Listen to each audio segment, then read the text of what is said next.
Let's talk about the truth. Let's talk about the truth, guys. Appreciate everybody tuning in. I want to talk about stagflation. A little while back, I had made some videos on stagflation. I even did like a whiteboard analysis of what stagflation is versus regular inflation, just to summarize it for you. If you want to get more of a detailed perspective on it, go to those videos. But just to summarize it, it's when inflation is when the cost of goods go up. Stagflation is when the cost of goods go up, but at the same time, wages go down. So people don't have jobs, wages are going down, there isn't as much employment, there's more unemployment and wages are going down. At the same time, cost of goods is going up, which is the exact opposite of what you would want in a society. What you would want in something that is fair is you would want a situation where your wages are going up. At the same time, they're paid in a currency that is deflationary. We have the opposite. We have a currency that is inflationary, and we have wages that are deflationary. That is not what you want, and that's what I see happening here across the board. One of the things I hear a lot, and it's one of their kind of scapegoat things that they say at the Fed is, well, the jobs are fine. The economy is doing good because jobs are fine. Well, here's a number and a stat that they don't want you to know is roughly 70% of Americans are living paycheck to paycheck. So great, they might have a job, but they're living paycheck to paycheck. Why is nobody bringing up that point? Am I crazy? That's something that I'm thinking about. Okay, you got a job. They're making, say this person's making, hypothetically, they're making $3,000, $4,000 a month. They're still living paycheck to paycheck. One bad month puts them out. Literally puts them out on the curb. So if you have roughly 70% of Americans living paycheck to paycheck, it doesn't matter if your jobs data is showing that there's a decent amount of jobs. That's a non-event in my personal opinion. And so I want to bring up kind of the points that nobody is really talking about. And the biggest thing for me, and I've been saying this for a very long time, if you're a subscriber on the channel, don't forget to click that subscribe button if you haven't, is stagflation. And I happen to think that we are in stagflation right now. And I think we have been in stagflation, and it's just been hiding behind all the smoke and mirrors. And something very interesting happened just today in the gold market. And I know it seems like it's okay, it's up, a little bit, but I want to show you the charts over here, and I want to show you just how minuscule what they're talking about doing. It blows my mind. Like I haven't had a TV in a long time because I mainly am on the computer system. I got a real fancy 3-monitor computer system and all of that, and that's usually where I am watching YouTube videos and studying stuff all day. But I got a TV, and I started clicking through, CNBC and clicking through this stuff, and they're going, oh, well, is Powell going to raise it 50 bips? Is he going to raise it 100 bips? Oh, my gosh. Is he really going to do it? And it's like they're talking about a 0.5% raise to stop inflation that is 8.6% now. Oh, by the way, the new data came out for May, and it's at 8.6% now. Great. So, yeah, they're going to raise it 0.5% to stop inflation. I'm going to show you the real charts over here on the left and show you just how ridiculous this really is. But let's get into it right now. So this is the jump that we saw just today in the gold market. So this is gold. But it's interesting. This data came out right here. And right when they came out with the fact that inflation is obviously worse than people expect, we saw a huge jump in gold, which is the way you would want to see gold respond. At the very beginning of the day, it's down at 1830. I mean, that's a pretty strong jump from 1830 to 1870 at the close going into the weekend. We'll see how it performs Monday when the market opens back up, or Sunday afternoon rather. But that was a very interesting tell to me that when this data came out, so this is the actual data report from the Bureau of Labor Statistics. So when you're looking for what's the true CPI data and all of that, you go to this website here, bls.gov. But let's go over it real quick. Let me put me over there. So this is the May 2022, and it went up from the all items index increased 8.6%.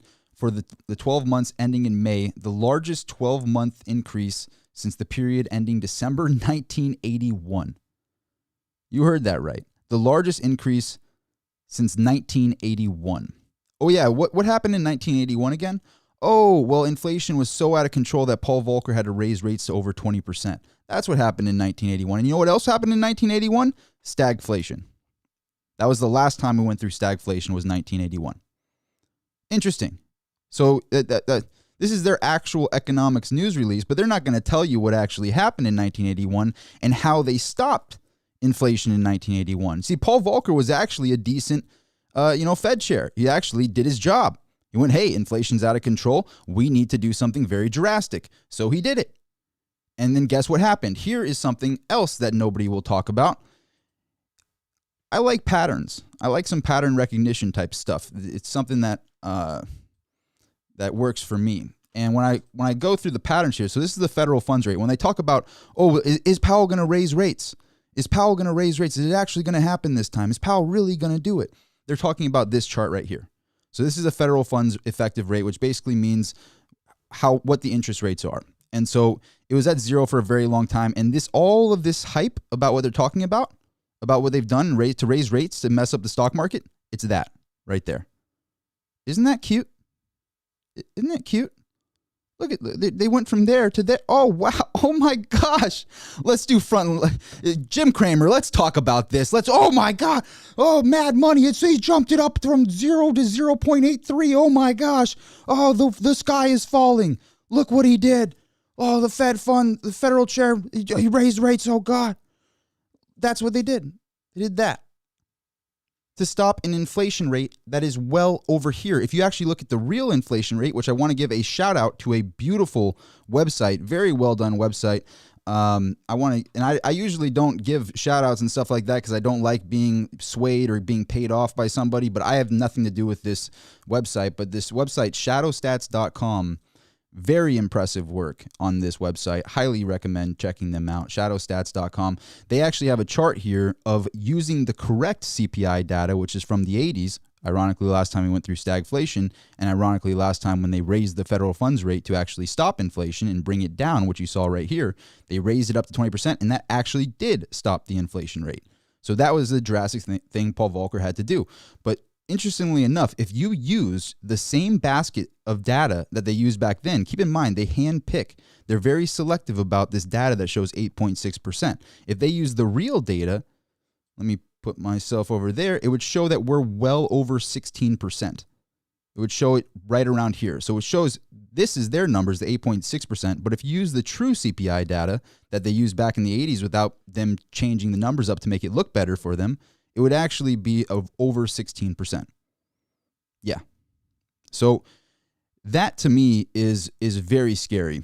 I would argue that even this data is still not showing the full picture. That's just using the somewhat correct data that they used back in 1980s. But I would argue that it's over 20% myself. That would just be my personal estimate, not a financial advisor, just what I think. But I just wanted to shout out this website because tons of good information here. I can't go over all of it in this video. I want to focus just on stagflation and inflation in this one. But great information on this, and that is a chart that is quite scary to think about. But back to the federal funds rate. So this is what Paul Volcker did back when we were going through stagflation. And if you remember, I got to keep remembering to put myself, I don't want to block the screen. If you remember back then, there was like lines just to get gas that was extremely overpriced. There wasn't even gas to give to people. Like stagflation is a very troubling situation. Back in the 80s, we haven't experienced it for 40 years. So we don't even know what stagflation would be like in modern society. But I'm getting prepared for this because I think it's around the corner. Here's why. Here is something that I hope this earns a like, because I just want to give out the real information in these videos, and I don't want to put any like brought to you by this, brought to you by that. I just want to give the real information in my videos. And every single time, this is a pattern that I keep coming back to, and I see it, and it's so obvious to me. Every single time they have raised rates, this gray thing, when you see that little gray mark, that's a recession. Each one of these is a recession. That's a recession. That's a recession. Recession. Recession. Recession. Recession. Recession. So what do you see when you're trying to do some pattern recognition? What do you see? Well, every single time they raise rates, boom, a recession follows and it goes down. They raise rates, boom, recession follows, goes down. This is literally the Paul Volcker era that everyone talks about, that inflation is at highs that we haven't seen since 1981. That's right here. Inflation's getting out of control. Well, they raise the federal funds rate, spikes, causes a recession. This is the 1980 recession here. Then it goes back down. They raise the federal funds rate back up, causes a recession. There has not been a single time that they have raised the federal funds rate and it didn't cause a recession. Not one. Every single recession, you see that they started to raise the federal funds rate and it triggers a recession. And ironically, if we're at an inflation rate that we haven't seen since 1981, well, that would mean they should be raising the rates like they did under the Paul Volcker era. Not doing this little boop, not that. They should have it up here. Stop it. Literally, they should have it up there. The problem is they can't do that. They would default. They literally can't do that. So they're stuck. There's nothing that the Fed can do. And if they're talking about that they're going to raise federal funds rates and they're going to start doing 50 bips, 100 bips, that's not nearly enough to stop anything. It's not nearly enough to stop it. So that's the crazy part. So even if they do that, it's basically like having a squirt gun with gasoline and you're trying to fight a fire with a squirt gun of gasoline. And you got Powell there grinning like, I got this, guys. I got this. Don't worry about it. No problem. I'm here for you. I got this squirt gun with gasoline. We got an inferno over there. I'm your guy. I'm the Fed chair. I got you. I got Yellen too. She's going to help out as well. Really, I got a grade 8 over here and everything's under control. By the way, this gas in the squirt gun, we didn't even make it in the U.S. We imported it from Russia. That's where we got this gas in this squirt gun here. So everything's fine. Don't worry about it. Things are great in our economy. We've turned it off.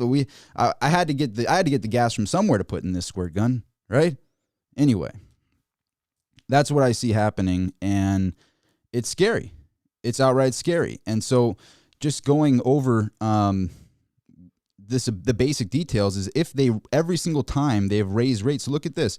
This is the biggest recession that we are all aware of. You know, not all of us were around in the 80s. I wasn't around in the 80s. I've studied it. But I'm sure there are some people in this live stream right now that have been around the 80s. I'm sure you guys can comment on this. But it was a very troubling time. I remember 2008, though. And look what happened prior to 2008. They were raising the federal funds rate, raising the rates. Everything was going gravy. Everyone was buying houses and getting mortgages and all of that happening. Raise the federal funds rate, raise the federal funds rate. The second they get to that price of 5%. So this is right before the 2008 crash. They had raised rates to just over 5%, 5.33%. Then we had the crazy recession and they had to drop the federal funds rate. So it's almost like a tool of theirs to drop the federal funds rate to help inspire the economy and help inspire people to get loans from the bank and give cheap loans out to everybody. But that tool's gone. They're trying to fight a recession, trying to fight what's going on by raising the federal funds rate. There's nothing you can do. You either stop inflation or you cause a you cause a recession. Like there's no way around it. And so by them raising the federal funds rate, it's in my personal opinion, it seems to be like a guaranteed recession coming out of the corner. But here's the problem. This time around, here's the M1 supply. This is how much cash they have injected into the economy, going from 4 trillion to over 20 trillion. This time around, it's not a housing bubble. This is a currency bubble. This is not only a currency bubble, but it's a currency that is getting competition. You want to know how the currency is getting competition? Here's another thing that worries me right now. Is you go back over here. This is something I'm not hearing too many people talk about, is look at what's happening with the ruble. Let's go to the year to date on the ruble. So everyone was talking about, oh, look at the Russian economy is getting destroyed by what is happening right now. They went to war and it's getting destroyed, and that's what happened right here. And then look, it is higher than it's higher than ever, the ruble right now to the dollar. Why is that? How did the ruble recover? Maybe because they have a lot of gold. Maybe because they actually are in production. They're doing import exports. People need their oil. People need their resources. And they're actually not turning off their pipelines and turning off all the things that make the country money. Maybe that's why so much money is flooding into the ruble. But with everything going on, with how much is happening, it's pretty staggering to see the ruble recovering like this against the dollar. That's crazy. I mean, this right here, I'm not seeing enough people talking about this. A full recovery. This is at the beginning of their invasion. Full recovery and then some. This is the yearly chart. So that's a 1 year. That's crazy right there. just wanted to show you guys what's going on. And so with this is the first time in a little while that I've seen gold do this decorrelation. I mean, this past 5-day period here, to see that spike off of the news, usually you'd see in a broad market sell-off, sometimes the metals, they tend to go parallel, which you don't want to see. When the market goes down, metals should go up. And when the market goes up, metals should go down. But this time we actually did see that decorrelation. So be very, if I could give, I can't give advice. This isn't financial advice, but what I'm doing personally is next week I want to keep my eyeballs on gold because there could be a serious breakout to the upside with gold. Now, if that happens, I think that the big breakout will be in silver because silver is just ridiculously low. Gold at least has recovered to its 2011 high. So when you pull up the longer chart here, we'll go all time. Gold has recovered to that 2011 high. It's actually like right there at the 2011 high. But silver, on the other hand, not even close. Silver is so undervalued right now. It's crazy. It's high of just under 50 an ounce in 2011. Again, gold has gotten back to that high, but silver still just totally lagging. So it's going to be very interesting to watch silver and gold over the next couple weeks on this new data that inflation is pretty much out of control. It's wild to me that there isn't, it's like you have a bunch of individuals that are in power right now that just don't want to say the real information. And one of the biggest things that I wanted to bring up in this video is it's like every time that somebody gives an excuse, I would urge you to go, what's behind that excuse? What's the real information here? And one of the best excuses that you'll see from the Fed is they'll say something along the lines of, well, the economy's doing fine. We're seeing growth in jobs. But they won't tell you that the majority of Americans are living paycheck to paycheck. Even roughly 50% of people that are making six figures, people that are making over $100,000 a year, 50% of them are living paycheck to paycheck. Even if they're in the upper echelon of making over $100K a year, they're still living paycheck to paycheck, half of them. So what's the real numbers here? What's the real data? You mean to tell me that one bad month puts them out? Puts 70% of Americans out on the street? And, oh, we're just fine with that? Jobs are up, though? Jobs are doing good? Who's going to fill those jobs? Who's going to fill them?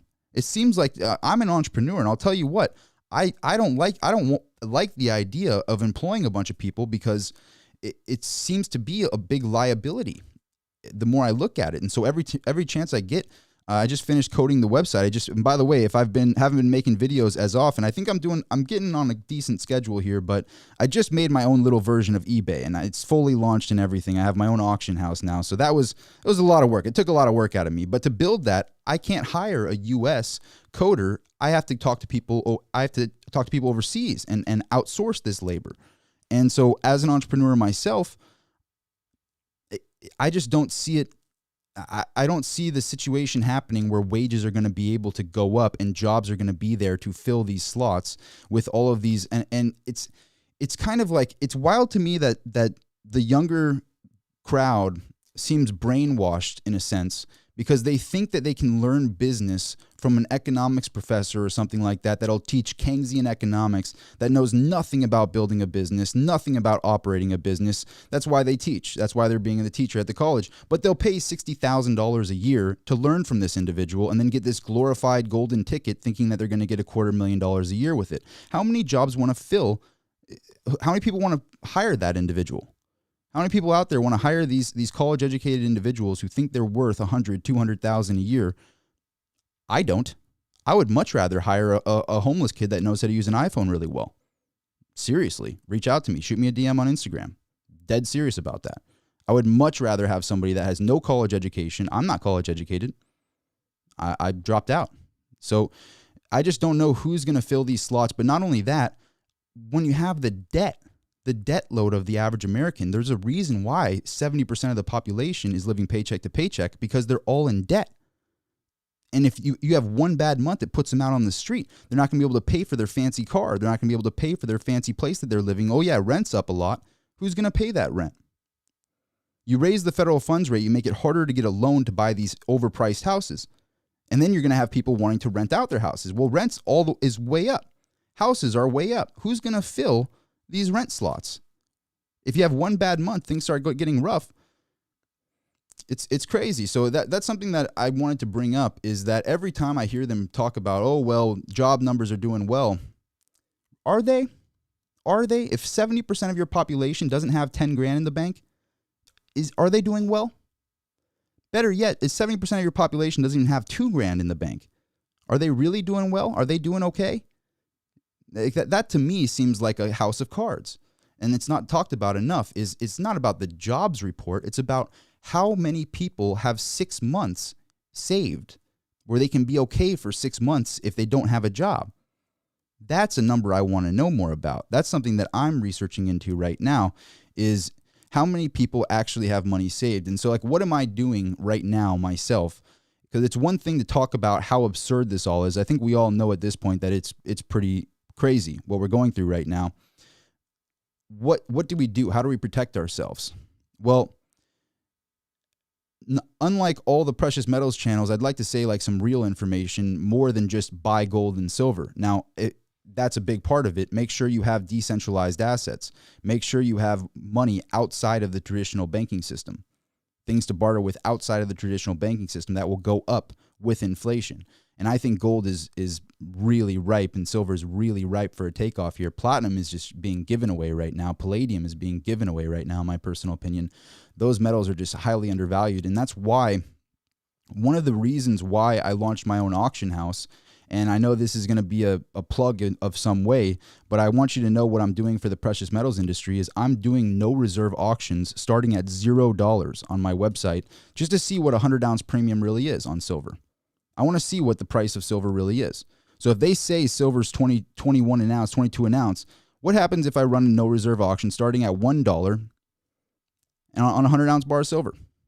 I'm going to run my rare stuff in the mix as well, but I'm interested to see what happens. What is the true premium? I'm seeing numbers like 20%, 30%, 10%. What is the real numbers on silver? And so like I figured the only way to know what a free market on precious metals really is for physical precious metals is by building my company, buildingmineralexchange.com. So that's what I'm working on for the precious metals industry, is no reserve auctions on precious metals to see what happens in this market. And it's just a matter of time before we're so constrained where there isn't physical to buy at these levels. It's too cheap. So it's going to be very interesting over the next couple of weeks. And that the decouple we had on just today was very interesting on gold. And so I want to bring that up. But the real information is I would urge people to have a big cash position ready. I mean, I'm thinking about in my own safe or in my own business is being around 30, 40% cash, maybe even more. And so I have enough money to cover myself for, if business isn't doing well for 6 months to a year, do I have money to pay for my overhead? And that's something that I think more people need to be asking themselves. If I was unemployed, I had no income coming in, do I have 6 months saved up? That should be a big, big question for you if you want to know how to protect yourself in a stagflation environment. Because again, stagflation is wages that are the same or going down that are being paid in an inflationary currency where everything's costing more money, but you're being paid less or nothing. That's a very scary environment. And that's what I think the environment is right now. The other thing I would talk about is, do you have a fancy place that you live that you can barely afford? Are you in that 70% bracket? Are you part of Americans that are living paycheck to paycheck, or wherever you are in the world? That's just the numbers that I know about in the U.S. is 70%. I'm sure the numbers are very similar, if not worse, in other places. And so how high is your overhead? With me, I keep my overhead so low. I drive a car that would make you laugh. I keep my watch is worth more than my car because I consider that an asset. I don't consider a car an asset, even though the car has gone up in value because of inflation. But my biggest thing that I look at is, what is my overhead number? And so I will literally get out a piece of paper, and I would urge you watching this video to get a piece of paper and go, this is how much I spend on rent. This is how much I spend on food. This is how much I spend on my insurance. This is how much I spend on my car bill. The top two for everyone seems to be your car bill and your rent. Those are the top two. And so ask yourself, how often, this is something that I asked myself when I lived in the warehouse when I was building the business. I said, how often am am I in those four walls that I pay, $1,800 a month for? How often do I sit in those four walls? How valuable are those four walls to me really? And if you think about it, the amount of money people spend on rent is so it is so crazy, because you calculate it by 12. Say you pay $1,000 on your rent. You multiply that by 12, you realize, wait a minute, I pay $12,000 a year for this place. Then you multiply that by 3, you go, wait a minute, I gave away $36,000 over 3 years for this $1,000 a month rent place here. 36 grand I gave up. And you know what I can do with 36 grand? I can multiply that pretty quick. So it's all about, like, it's not about how much you make month to month. That's what they care about. That's what the people in the matrix care about. The people that want you to be in the matrix, they want you to go, oh, well, you make enough. You make enough every month. You got 5 grand coming in every month. You're going to be fine. No, it's not about the 5 grand you make every month or the 10 grand or whatever amount you make every month. It's about how much do you keep? How much do you have? Because when you have the capital, then you can start accumulating capital against that capital, and you get leverage against that capital, and you can be able to, that's when things start happening where you stop worrying about money. And so it's not about what you make every month, it's about what you keep. And not enough people have ownership of their money. So even if they own their money, is it in the stock market? Is it in, some bank account where it's just a digital number on the screen? Do you really own that money? Those are the things that I think about in these types of environments, and stuff that I've talked about on the channel for a long time. But that's pretty much the stuff I wanted to talk about in this video. There hasn't been a single time that the Fed has raised rates where it didn't cause a recession afterwards. And so when they're talking about raising rates, sure, they might combat inflation. I doubt it, because they're not raising it enough to stop inflation. But at the end of the day, that's what causes a recession. So every time that you hear, like, a Jim Cramer, I was just watching Jim Cramer going wild, talking about, oh, he needs to raise it 100 bips. He needs to raise it 100 bips. Powell needs to go 100 bips. That's 1%. Calm down, Jim. That's 1%. Inflation just came in at 8.6%, and that's their messed up number. The real number is over 16%, maybe higher than that. And they're talking about raising it 1%. You're causing a big thing about, oh, he needs to raise it 100 bips. That'll show him. No, it won't. That's 1%. It'll do nothing. Let me show you guys again real quick. This is the real data. This is the stuff they don't want to show you. Let me go back. You got Jim Cramer going crazy saying to raise it 1 bip, which would bring it about right there. That's 1 bip. That's 100 basis points. So, or 100 bips rather. So one bip is not enough. That's a not, so 100 bips is 1%. So when they talk about 50 bips, 100 bips, they're talking about 0.5% or 1%, raising it to around there. Keep in mind, Paul Volcker did this. When we had inflation, the headlines you see everywhere right now is inflation is at 40-year highs. 40-year highs on inflation. Well, that's here. The federal funds rate, when they talk about 1981, was at somewhere between 20 and 16%. That it was fluctuating in that levels. That's the truth. Inflation's at 40 years high. Well, how do we stop it? Well, that's what Paul Volcker did to stop it. He raised it up to 20% here, and that's what stopped it. But you know what it did? Caused a major recession. That's this gray period right after.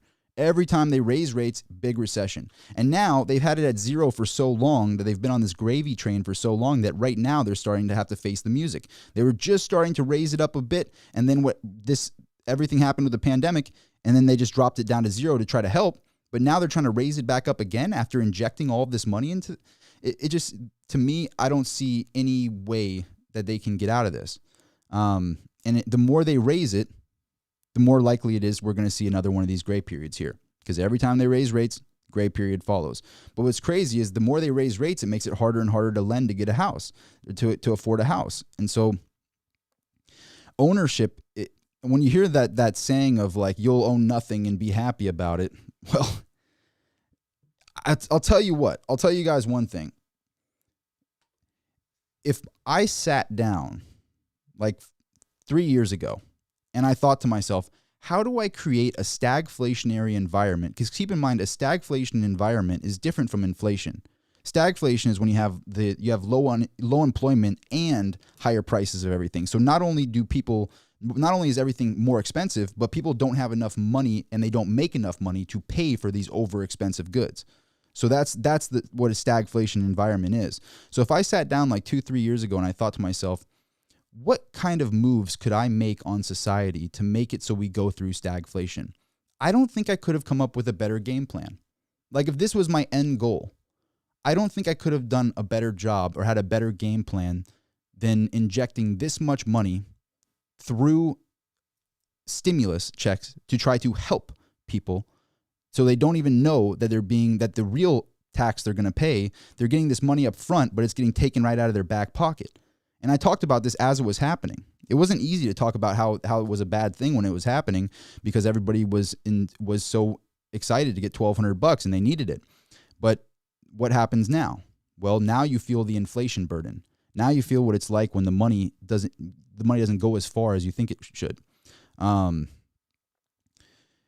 Yeah, it's scary stuff. And so again, what am I doing personally? I'm stacking up on things that I need. When I go to Costco, I buy a little extra of the stuff that I need.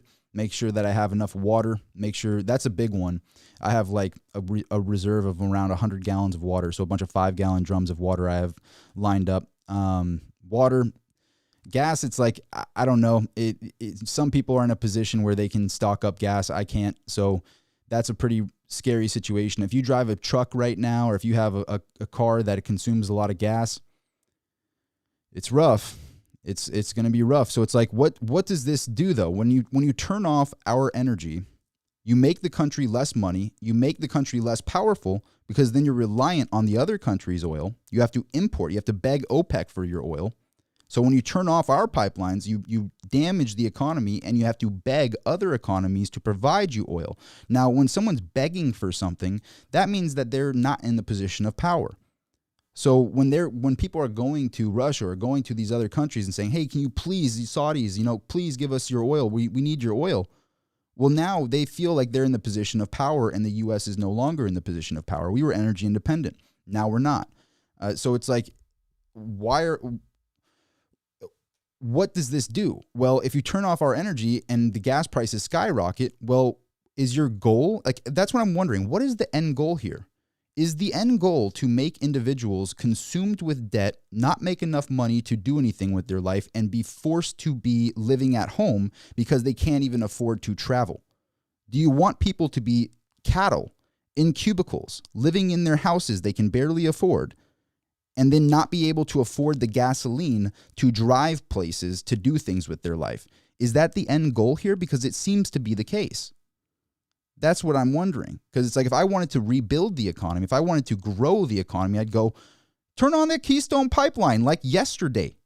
Turn it on. I want renewable energy too. Let's hug some trees. That sounds great. But I'll tell you what, let's get some oil and get some money to pay for these solar panels and stuff. Turn on the pipeline. I want to make some money. Everybody else is doing it. Let's make some money and let's get these solar panels built. Pay for this whole renewable energy thing. But we're going to need some money to do that. And in the meantime, it's going to be a 20-year, 30-year journey to get to renewables. So let's pump the oil. That's what I would be doing personally. But to turn it off and then drain our reserves on top of that, that wasn't going to do anything in the first place. Why would you drain our reserves? That's a strategic reserve. It's not there to lower prices. It's ridiculous. It's ridiculous. So again, I don't know what the game plan is, but it's certainly not to improve the economy. It's certainly not.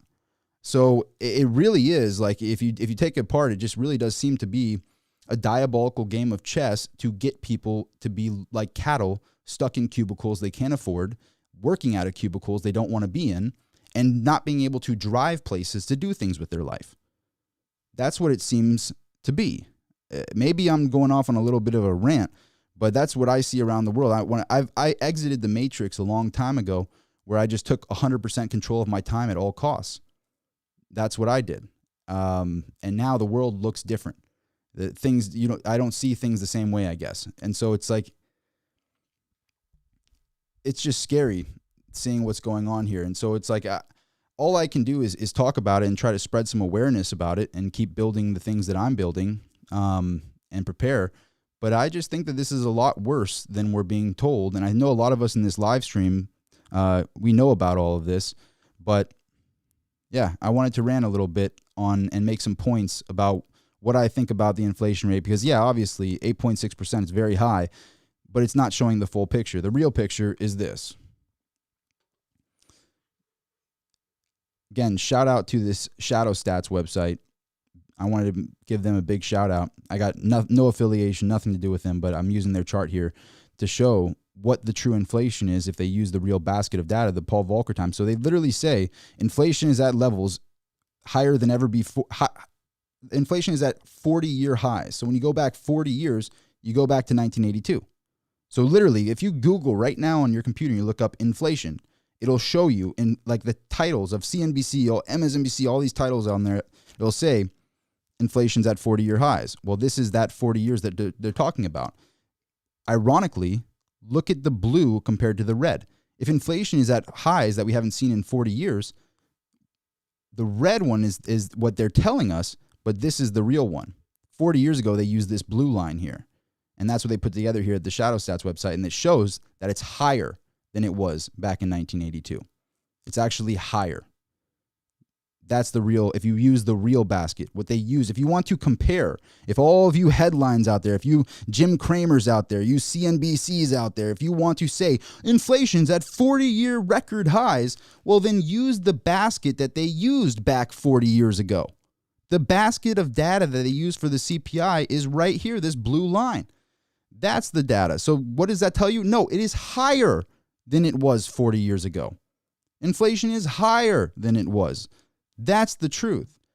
You don't see that talking about on these main media places, but you see it here on the Shadow Stats website. So props to them. And props to Peter Schiff as well for bringing up this point for a long time.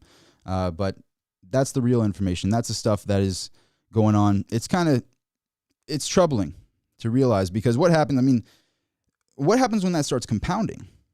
You know, it's like, what happens if inflation stays steady? Let's say it even says steady at 8%, and it stays at 8% year over year. Well, then it's going to start compounding. It's not going to be 8% the next year. It's going to start compounding, and not in the way that you want your compound interest. You want your compounding interest on your money, on your stuff in the bank, right? No, this is going to be compounding inflation. If it stays up at a steady level like this, it's going to start compounding. I don't think people are prepared for that. And then it's like, if 70% of Americans are living paycheck to paycheck, that means they don't own assets. Like they just don't have things that are going to go up with inflation. And so it's going to be a very scary environment. And so right now it seems to be somewhat peaceful, I guess but I think right now is the time where you want to be very serious about preparing. I think like right now, like tomorrow, when you wake up, you know, it's like right now it's a Friday night. I should be, you know, I'm 28 years old. I should be out partying at some bar, drinking alcohol or something, right? I'm not. I'm here doing this live stream alone because I want to get this information out there, and I'm preparing myself. I'm building my business. I'm getting my cash reserves together. I'm making sure that I have everything in order here because something tells me that this is the time right now to prepare. It's not the time to party. It's not the time to, you know, pretend like this isn't going on. Right now is the time to prepare.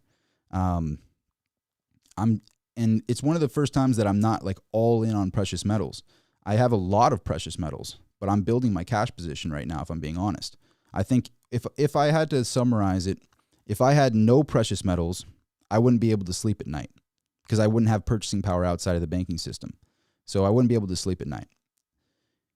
If I'm all in precious metals, then I don't have any cash to take advantage of opportunities that a recession might provide. And I don't have enough cash to make sure I pay the overhead for all the things that I need to pay. So that's what I'm looking at right now. Precious metals and cash, I think, is the place to be. And seeing this decorrelation with gold right now from the stock market was very interesting. But yeah, that's a lot of the points that I wanted to bring up in this video. Let's get into some comments over here. I don't like missing any of those super chats or anything. I haven't been looking at it. I was on a little bit of a ramble, guys. If you watch my videos, if you're new to my videos, I do the live streams. I kind of go over the points that I want to go over in the video in the beginning. Then I go over the comments towards the end of the video. We've been live so far for 40 minutes. I usually do these for about an hour. So I'm going to go over the comments right now. Look at some of these.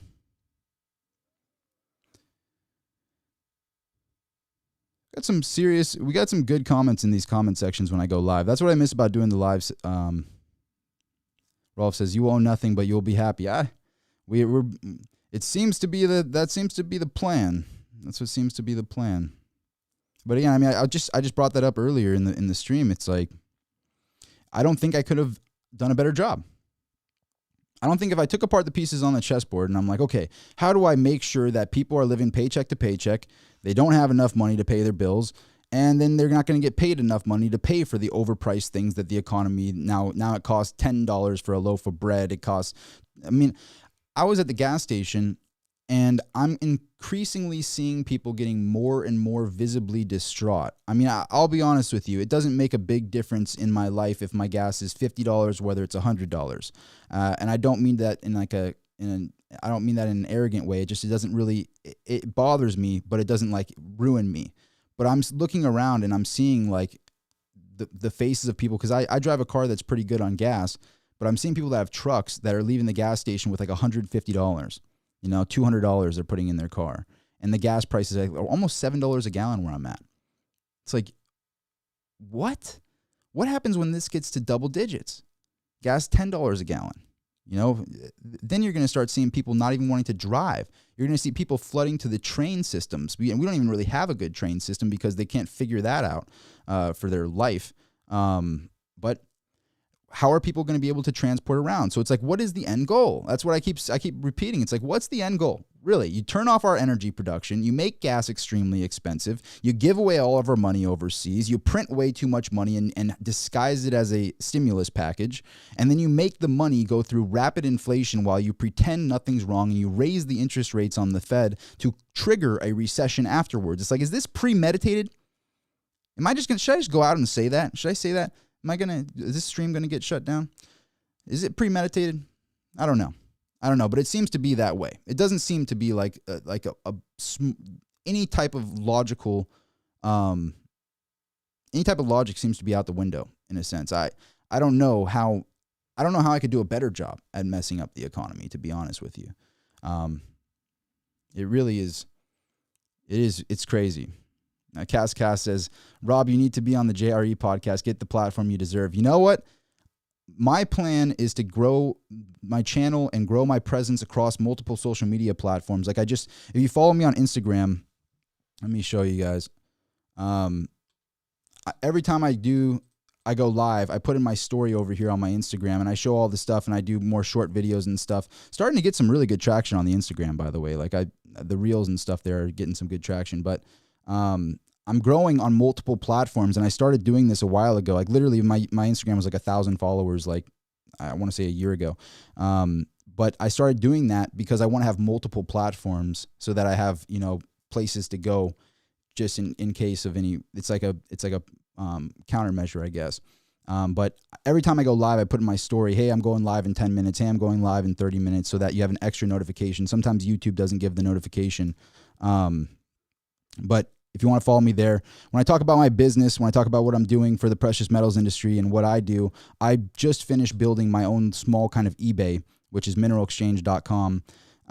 It's basically I own this website. It's like a small eBay where I'm auctioning off precious metals at no reserve. So my metals that I do is like more of rare vintage bars, but I'm also throwing in generic stuff as well. I'm going to start throwing in generic 100-ounce bars, 10-ounce bars, stuff like that, and just do it no reserve and see where it goes. See where the auction ends, because then we'll find out what the true premium is in a true free market. So that's been my kind of mission and what I've been building with my company, if you want to follow that closely. But a lot of information on that is on my Instagram. Stuff I collect, stuff I buy for the company and stuff is over here if you want to check that out. But yeah, I would love to eventually get to a point where I could talk to Joe or talk to those guys on a bigger podcast. And anybody that supports me, just know that I can't be bought. I'll tell you what, one day I'm going to because if somebody emails me, I'm technically legally allowed to share that because they sent the email to me, right? So all these big precious metals companies are like sending me emails like, will you please join our affiliate marketing program where you tell people to buy metals through us?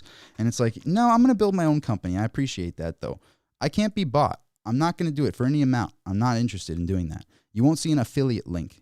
If I ever do an advertisement, it's something that I believe in, but I still haven't to this day. I haven't accepted any of them. I just want to keep building my own stuff. So I think it would be very obvious to see if something, what's the word I'm looking for? If I've been compromised in some way, it'd be pretty obvious, and I plan to not be. So just so everybody knows, I love my life. Just so you guys know, I'm very, very happy right now. Just so you guys all know. Very, very happy. Just put that out there in the universe. VT247 gave me a super chat. That is my good friend. You know, VT247 has been on my channel since I had like 500 subscribers. He's been there supporting me for a very long time, and I really appreciate you, man. He says, think the Fed will raise rates by 0.5% or higher next week. To me, it's like a non-event, and you know that too. And so it's like, but it wouldn't surprise me. I would say like a 65-70% likelihood. It wouldn't surprise me that they do a 50 bip hike. But again, I mean, just to show you guys, if somebody's like new on the feed or something, this is what we're talking about. When they talk about raising the rates, they're talking, this is the long-term chart. They're talking about right here, raising it from 0.83 to 1.3. A 50 bip hike would raise it to 1.3 right there. That's what it would do. It would go from here to 1.3 right there. Keep in mind, for Paul Volcker to stop inflation at this level, 40-year record high inflation is this level right here. He had to raise it to 22% at one point. In 1980 to 22%.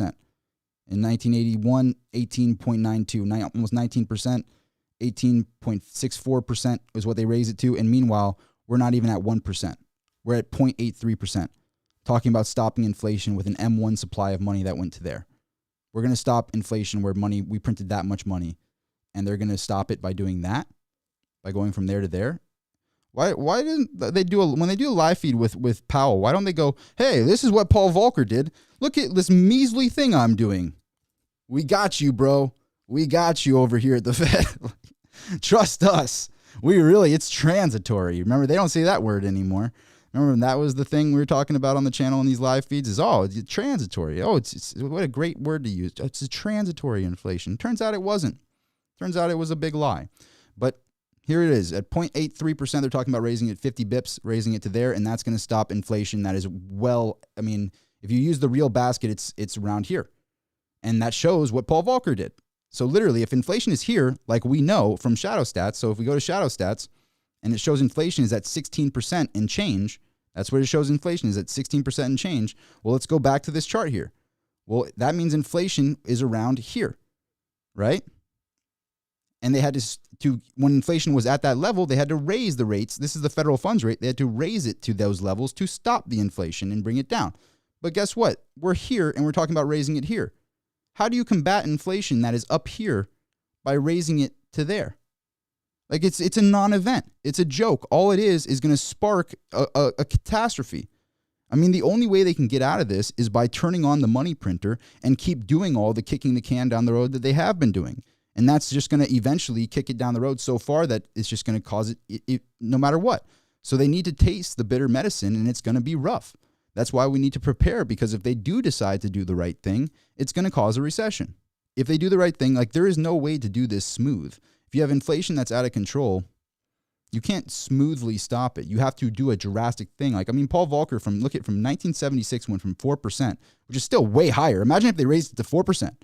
Imagine if they raised it, like, keep in mind, just a little bit ago, just in 2019, it was at 2.4%. And prior to the 2008, 2009 crisis, at 5%. And we're talking about raising it from 0.83 to 1.2, 1.3. It's nothing. They could raise it to 3% and it's still nothing. And that would be like, that'd cause a whole circus show going on across the media if they raised it to 3%. Like they need to literally overnight jump it 10%. But they can't. They would default. They have no choice. They can't do that. So, I mean, it's just the real data that nobody wants to look at. Or not, we all want to look at it. Everybody in this live stream, we all want to look at it, but they don't want to look at it. This is the stuff that Powell looks at this and he goes like, oh, no, not the Paul Volcker chart again. Not that one again, because it's just such a perfectly correlated chart. It so obviously proves that I'm bluffing. Not the Paul Volcker chart. Not that one. This is the chart that Powell does not want to look at. Yellen, I don't think she even would understand it, but Powell doesn't want to look at this. It's scary. It's scary. So all around, it's like if they do 50 bips, if they do 100 bips, if they do 200 bips, they do 2%. Think about it. If inflation is there, is it really going to do anything? Is it really going to stop anything? Or is it just pouring gasoline on the fire? I tend to think the latter.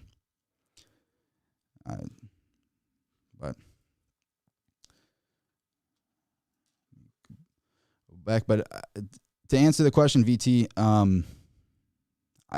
I think they have to, but it's not enough. I would say that probably, I mean, at a minimum, they should be doing that. They should be raising it multiple percent. And even that wouldn't be enough. Raising it 5% wouldn't be enough. We're talking about a 50 bip hike is 0.5%. Raising it 10 times that. When they're talking about a half a point raise, raising it 10 times that would not be enough to stop inflation, in my personal opinion, which would be 5%. If inflation is at their low number of 8.6%, which I think it's at 16%, much higher, if it's at that low number of 8.6%, raising it 5% is not enough to stop 8.6% inflation. So literally, if they 10x'd that, it wouldn't be enough. That's just my personal opinion on it. Ultra Barn gave me a super chat. He says, when will silver rocket win? It's $1 million question.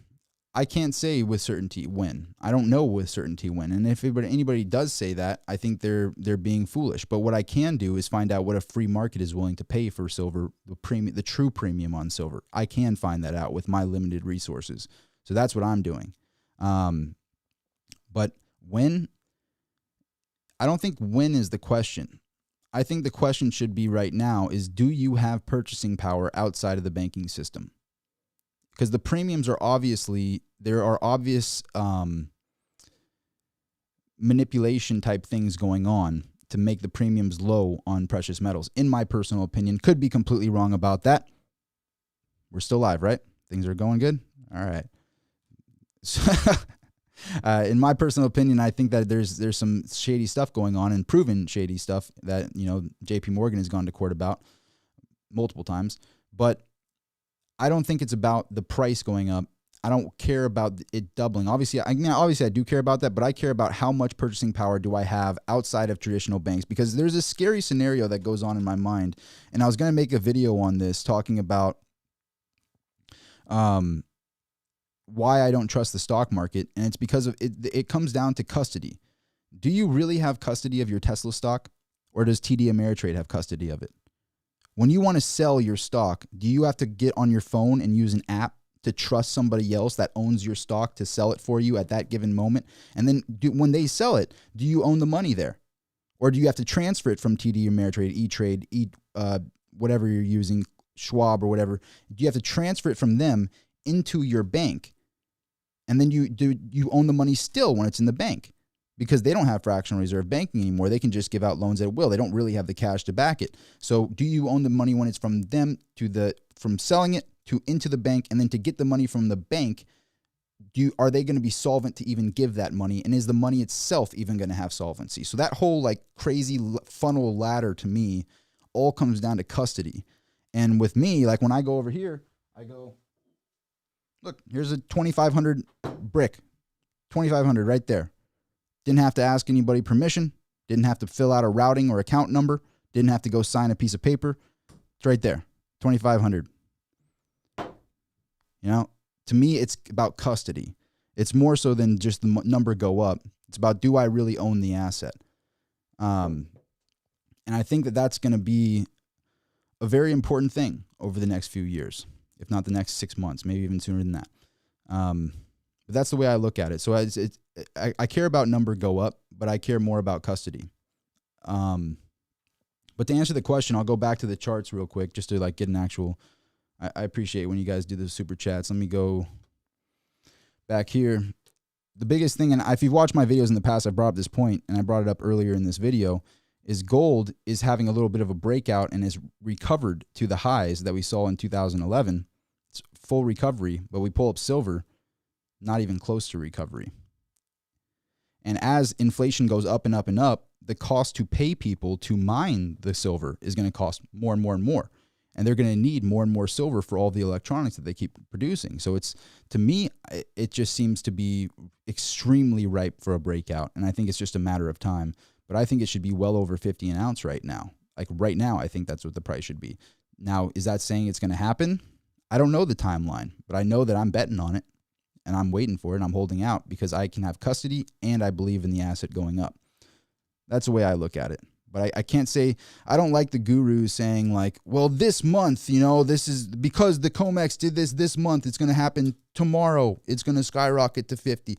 I don't buy that. And that's not how I've made my money in my life. It's always been the straight and narrow is the way to make the big money, is by just putting your money in an asset, developing a thesis that you believe in and sitting on it for the long term.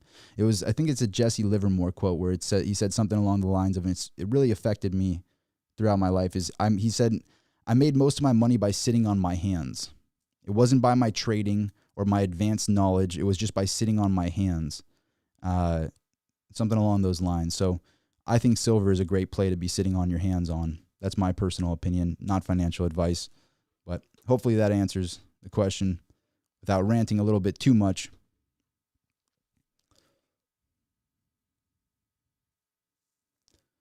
Go through these comments. Jeff says, good night. Good night, Jeff. Appreciate you being here, man. 1.5% is like passing. Yeah, I agree with you, Rolf.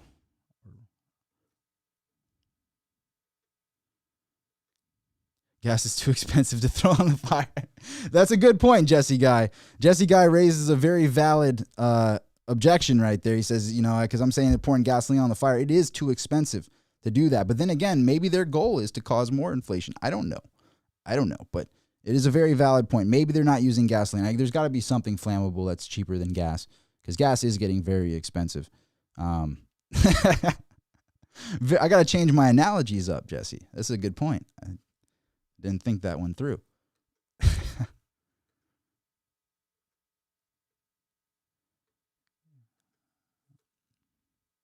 Someone says, go to Germany. Yeah, I'm sure that their prices are through the roof right now. And that's a scary thing. I mean, people can say whatever they want about our prior. I'm scared about even being able to say it, but it's like people can say anything they want about him, but he called out the Germans by going over there and saying, why are you reliant on Russia for your oil? Why are we giving you so much money if you're that reliant on Russia? That doesn't make any sense.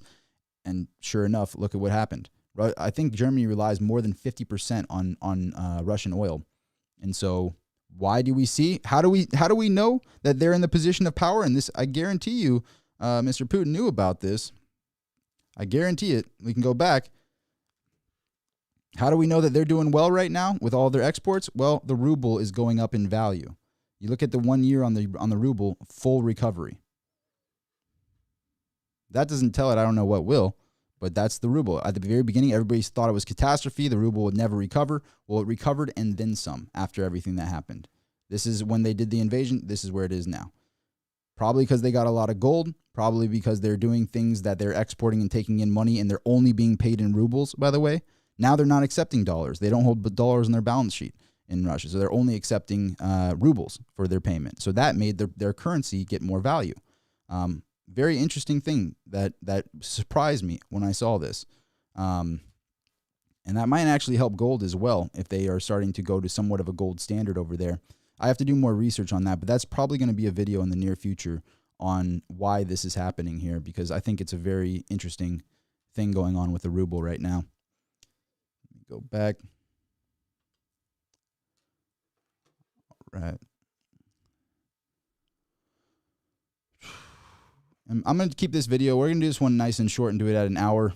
Keep it an hour. So I'm at 58 minutes here. So appreciate everybody being here. If you smash the like button, would appreciate it. If you found this information valuable, would really, really appreciate you taking a second to hit that like button. We got 81 likes. So if we get that going up, it really does help these videos get out to more people. And I'm trying to grow the channel. Had a couple of viral videos recently. Some videos did really well and started getting the channel moving a bit. But I want to get this information out to more and more people and start getting up my exposure on here, and in that way, I'm able to basically reach the masses. So appreciate everybody helping me out on that, subscribing, clicking the like button. It really does help for the algorithm. Let me get through a few of these. Dennis in the house. Dennis says, that silver to the side looks very lonely tonight. Where are the showpieces? I didn't feel like getting a hernia on this live feed. There's like 70 pounds, those things. You know, I got to get in the gym, start lifting a little bit more weights and stuff. I'm not feeling as strong. Just kidding. I wanted to get live, and I was planning on just going home, but I was like, I haven't done a Friday night live in a long time, so this one's a little bit of a late one. We started this at like 10 o'clock, so it's almost, yeah, it's a little bit late, but we have a lot of people in here, so I appreciate you guys all being here. Dennis, you're right about that though, and I appreciate the super chat. USA will match Russia with 9.5% cash rate. That's what Rolf just said. Maybe go into detail on that. I'm curious what you mean by that. Raising rates now. Because the thing is, like, I don't think we could raise rates to 9.5%. Are you talking about the federal funds rate? I really don't think they could do it. They would have to stop inflation to raise it to there, but I don't think they could. Like, I think they would default. Like, I know that. So there isn't really any way around it. That would be a question I would love to ask Peter Schiff, is like, hypothetically, Mr. Schiff, if you're in charge of the Fed, which I would love for you to be in charge of the Fed, that would be great. That would be a fantastic thing if Peter Schiff was in charge of the Fed. I still am a very big fan of Peter's. What would you do?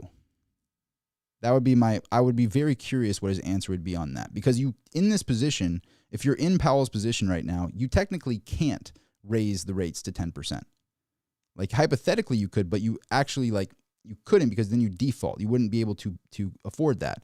So I would be curious what somebody like Peter would say in this environment, because there really is, I don't see a path out of it. And I always like to find for some sort of way out of a situation like that, but I can't find the way.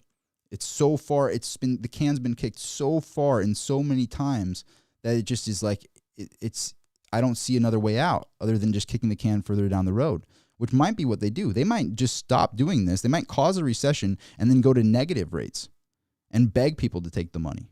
That might be what happens. It's still not out of the realm of possibilities, because if they start a recession, and by the way, the stock market has a lot of room to fall. It's had a very big rally and it has a lot of room to fall. And where is that money going to flood into? I think it's going to flood into gold and safe haven assets. That's where I think the money's going to flood. But when we go through a recession, everything starts selling off, they could go to negative rates. People are talking about raising the federal funds rate. They might literally go negative, print a bunch more money, and just keep kicking the can down the road. That might be what they end up doing, because that really seems to be the only option. But anyway, that's the video, guys. I wanted to go live for a little bit and talk about this. If you're not following me on Instagram, would appreciate you following me on Instagram, Rob Sultan on Instagram. If you go over there and shoot me a follow, in my story on the Instagram, I always let people know when I'm going live. So if you missed the notification here, please do click the subscribe and the bell, and you hopefully will get notified there. But if that notification doesn't pop up for you, or if you want to check out the types of collectibles, you want to see pictures of the bars and stuff that I am into myself, head on over to my Instagram, at Rob Sultan on Instagram. And then I have another platform in addition to this one, and then I can give you a notification whenever I go on live here. I'm starting to do a lot more content over there as well. Thank you so much for watching, everybody.